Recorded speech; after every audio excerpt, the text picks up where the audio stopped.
Welcome back sa ating mga balitang basketball. Mukhang mayroong malalagot sa Philadelphia 76ers staff kung sino ang nag-edit ng kanilang larawang ito. Dahil imbis na final ang ilagay, naging anal mga idol. Tila napagod na rin ang staff ng Sixers sa pag-edit ng kanilang mga larawan. Pagkatapos na sila matalo sa Clippers at nagpapalala ng kanilang records sa ngayon. Sa pagpunta ko na sa kanilang Instagram ay naging okay naman. Kanilang binura at sa kanilang story ay kanilang pinalitan naman. Sa ngayon sila ay second to the last sa kanilang conference. Mayroon silang kartadang 3 wins and 13 losses. Kasama nila ang Washington Wizards sa ika-15 posisyon at ang Raptors sa ika-13.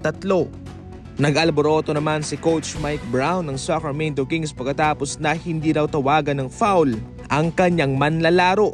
Umalboroto siya at kanyang inatake ang referee mga idol. Pasalamat lang ay hindi siya gumawa ng contact. Ito'y sinigawan lang niya. So far hindi naging soft ang referee ngayon at kanyang tinawagan lang ng technical foul si Coach Mike Brown.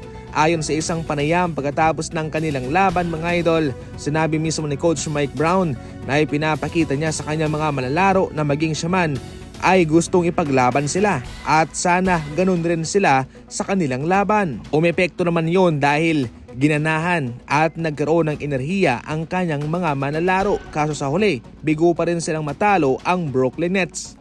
Tila marami sa ngayon ang na-embyar na sa mga referee dahil noong nakarang linggo ay maraming mga game winner ang nakaligtas sa kanila dahil sa kanilang pagkabigong tawagan ng traveling. Kahapon nga si Fred VanVleet ay nanduro gumawa ng contact sa referee mga idol. So far sa paggawa ko ng video ito ay wala pa namang inilalabas na pag-anunsyo ang NBA kung siya ba'y masususpende.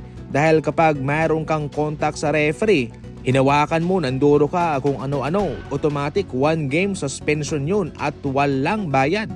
Kaya nagtatagumpay sa ngayon ang Golden State Warriors. Sa kanilang pagkatalo laban sa Spurs mga idol, walang sinisisi si Stephen Curry at maging sa Draymond Green walang sinisisi. Ayon sa kanila, hindi raw sila nagulat nung sila'y tinalo ng Spurs dahil sa madaling salita malakas naman ang kanilang koponan.